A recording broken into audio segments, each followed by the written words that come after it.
What is going on, ladies and gentlemen? Welcome back to DiabloCast, your Diablo 3 podcast.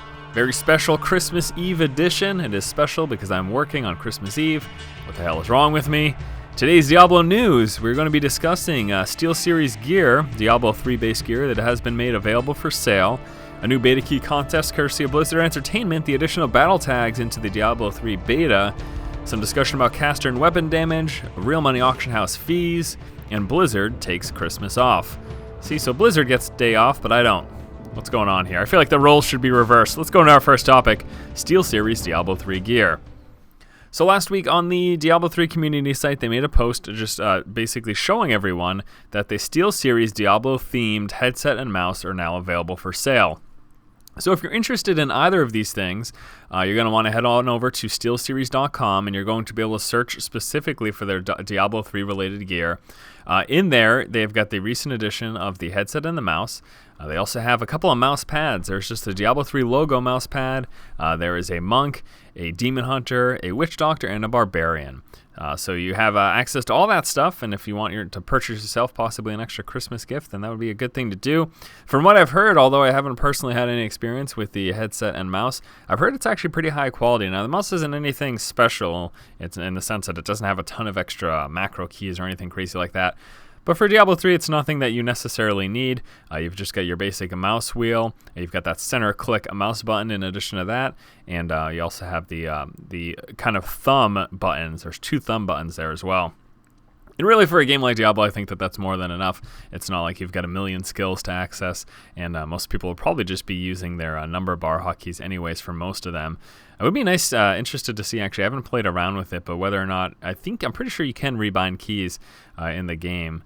At least it would make sense that they would allow that, and it'd be interested to see. I mean, I know it's pretty typically in RPGs when you're playing with characters and multiple abilities, it is good to be able to have some of your kind of primary abilities hotkey to your mouse if you have those extra mouse buttons, and that's something that I definitely do, most certainly in basically all the games that I play. So.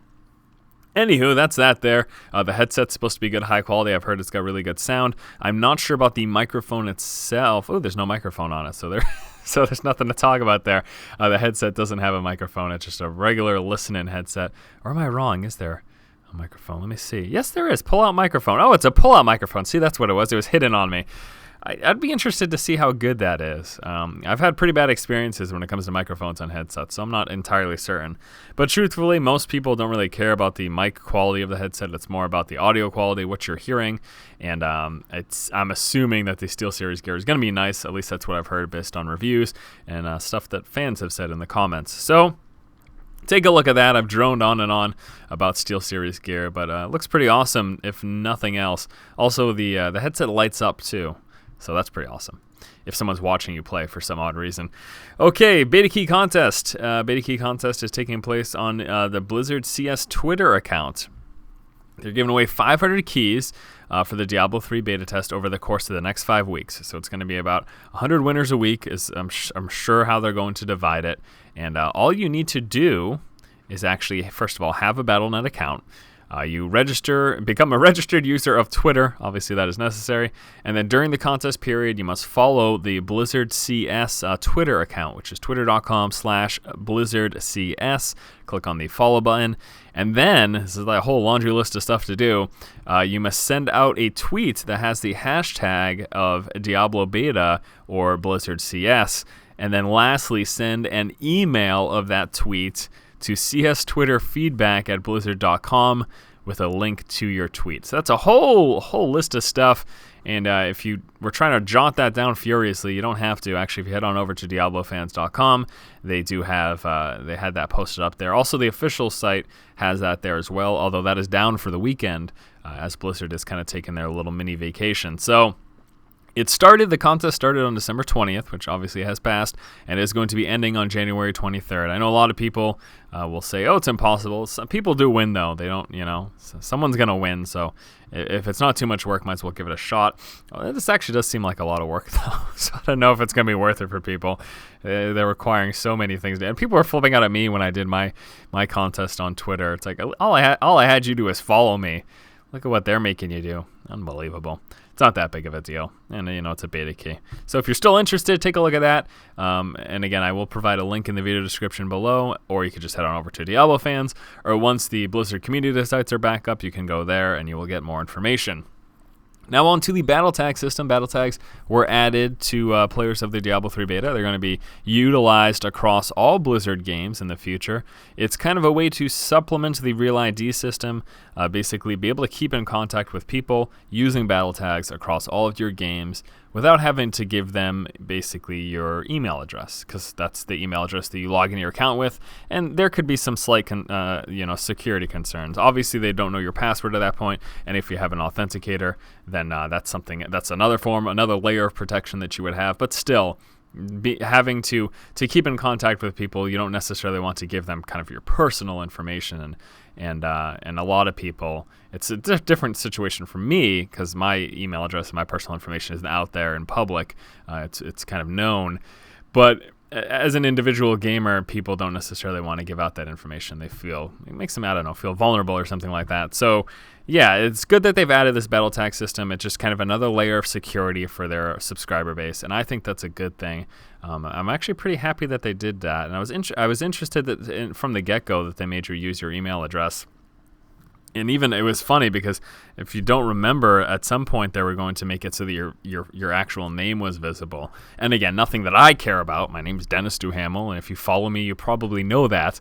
But most players don't necessarily want everybody on the internet knowing what their name is and who they are. So that's obviously that got nixed pretty fast. They were going to do it. The Real ID system was going to include your name. And there was a huge uproar in the community, and that's a perfect example too. If people ask, well, does voicing your opinion on this and that and the other thing actually change what takes place with these large companies? There was a huge uproar against the Real ID system, and they took it back. They reneged their comments. They said, hey, you know what? We're not going to do it. We're not going to put your names in. We'll just do your email address. And now even that, they're going to be providing an alternative method of being able to become friends with someone and keep in touch with them across games. So that's a good thing. Happy that they did that. And again, if you're in the Diablo 3 beta, you can do it, or you can head on over to your Battle.net account. There is an option there as well to basically enter your battle tag, or you can just wait until you get D3, or they implement the battle tag system in the other Blizzard games. It's nothing that you need to really get on immediately, but again, head on over to Battle.net, log into your account if you'd like to set up your battle tag right away. And next up, what do we have here? Caster and weapon damage. Yes, caster and weapon damage discussion. All right, so here's the blue post. They were basically talking about caster damage in Diablo 3. There was this whole forum discussion, and we saw a blue post basically making specific mention of this. And what the blue post said, and I'm going to quote it verbatim. We have no plans to make it so that Wizard and Witch Doctor spells will scale off of anything but weapon damage at this current point. Previously, we did not have a very strong synergy between weapons and the caster classes. We want everyone to get an awesome feeling whenever they upgrade their weapons. That is why we went in this direction, to ensure that Wizards and Witch Doctors would be greatly pleased about weapon drops, as it is not that exciting in the previous Diablo games for casters. So, stating essentially that weapons didn't play a big role because most of their abilities had no direct effect by weapon damage. Obviously, the modifiers on these gears do affect casters when they increase things like spell damage or whatever when we're looking at prior games, but they want to make it so that it's just, hey, you get a weapon, it does more damage, that's a good thing. You find that balance between weapon damage and attack speed, because that is implicated as well based on what weapon you use as a caster. The weapon speed directly dictates your cast speed, but still, they want weapons to be important. Okay. Now, what I said in a Purgatory or in the week, and I got a lot of comments on it, I had stated that, that's the only thing. I realize, yes, that attack damage also affects the damage of spells and abilities. You get higher attack, you do more damage. I think I just misspoke in the Purgatory, because what I suppose meant to say, and what I should have said, is that it's the scaling, because as it says here in the blue post, the scaling of the damage is directly dependent on the weapon that you have. And again, that's what has been said here, so there's really nothing to really talk about. Now, if you want to catch that blue post, head on over to DiabloFans.com. They did a little discussion about that, or you could just scour through the forums and try to find it. that's certainly also another possibility. So without being too much of a cop-out, basically, we've got the weapon damage affects the casting the damage of the specific spells of casters, and then you can also increase your attack. Okay, there we go. That's out on the table. Really nothing else to say about it. And we're going to be talking about the Real Money Auction House fees.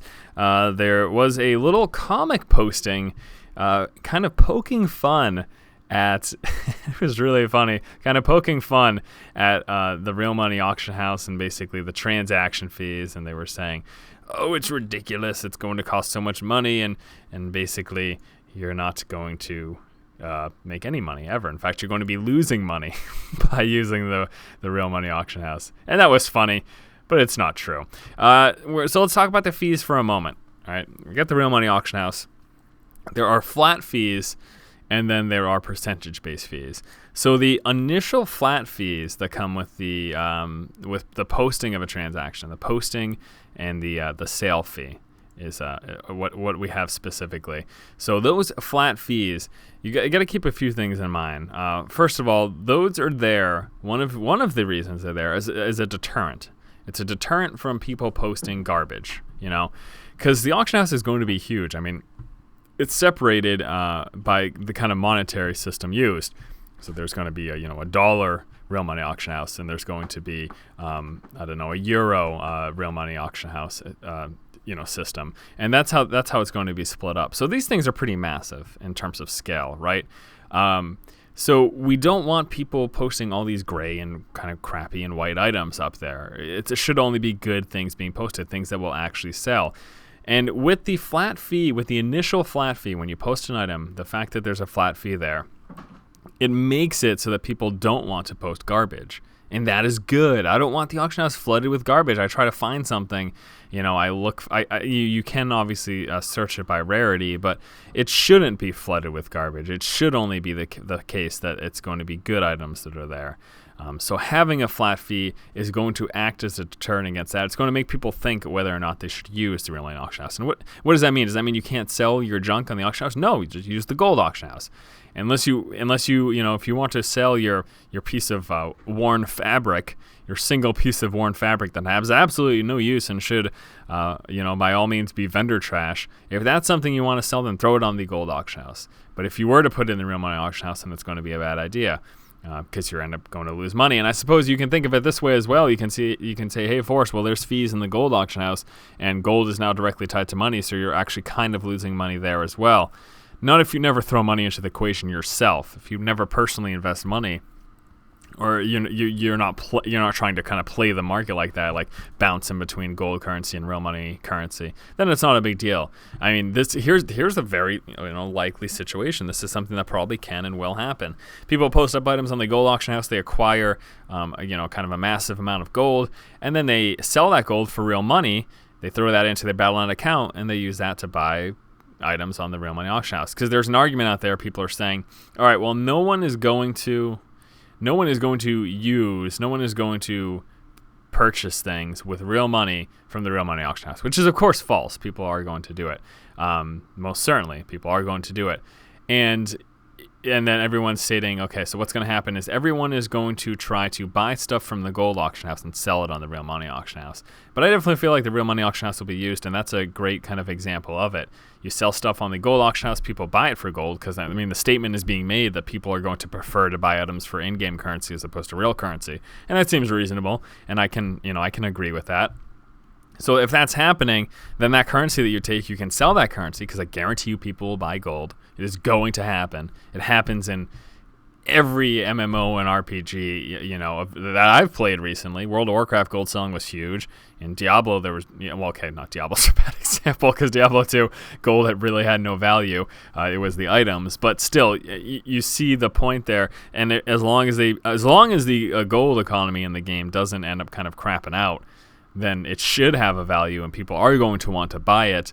And if that's the case, then you can make that transition. And that would be a good way to get into the Real Money Auction House without actually ever investing money. And that's pretty cool. So Anywho, the point is that the Blue Post was talking about kind of the comic that was posted that was essentially stating that by the time you're done with the fees, the transaction fees, the PayPal fees, the withdrawal fees, and all that stuff, that you actually owe Blizzard money. If it's that ridiculous, then that's an item you shouldn't be selling.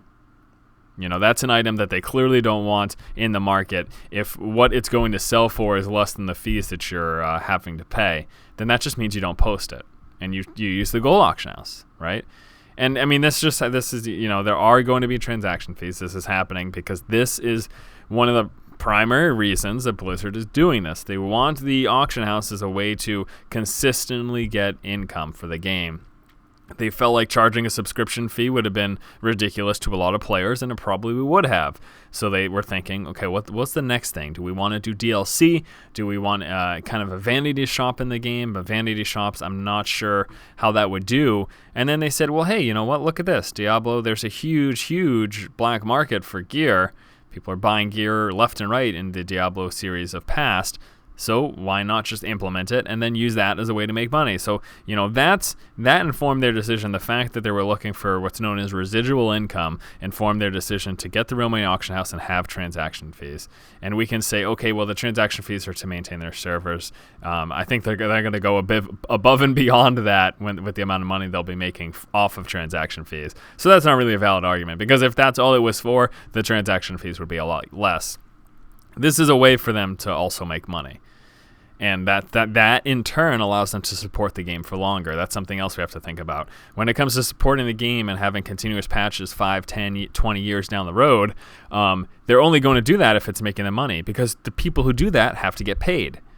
So if you're trying to support a game that's making no money because, 15, 20 years down the road, people will be playing other games. Sure, there will still be people playing Diablo 3, but the largest portion of the gaming base will be playing new and what I'll just say relevant games.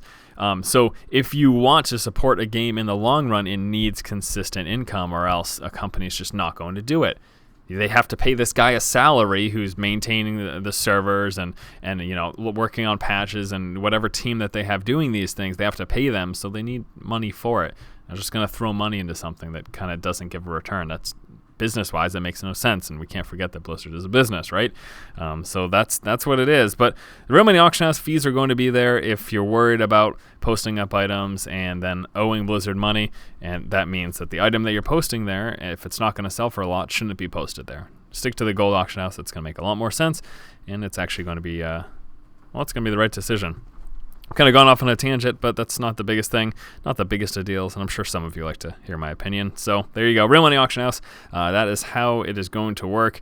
I can't believe people are still complaining about the transaction fees. Like, this was so last summer. What are you guys doing? Come on, this is old hat right now. We know about this. It's happening. Get over it, deal with it, or move on. Another game. Do something else. I don't know. And lastly here in Diablo 3 news, so we're talking about Blizzard's little vacation. Looks like they're obviously going to be away now for the Christmas weekend. And the sites have been down for a little while. I've actually been trying to go to the Diablo 3 community site, and it's been down.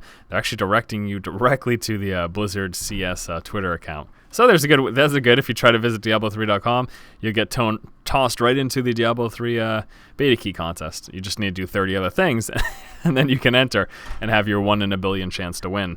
Hey, you never know. It could happen. It could very well happen. All right, now I'm going to hop on over to Facebook and get some of these community questions. And a lot of people ask these pretty quickly. Someone asked me to compare Diablo 3 to Baldur's Gate. I don't understand. Why would you... Why would you ask that? What is that exactly going to do? All right, Michael, asking a question. Here's something legitimate.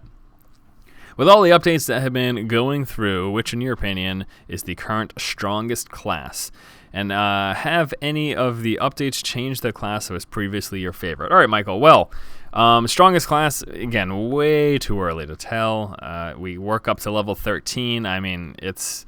And the other thing, too, is one of the biggest things in the game, not only gear, of course, but the runestone system. The runestone system isn't even accessible right now. I mean, and that's going to drastically change spells and abilities. We can take a look at endgame when we talk about strengths of classes.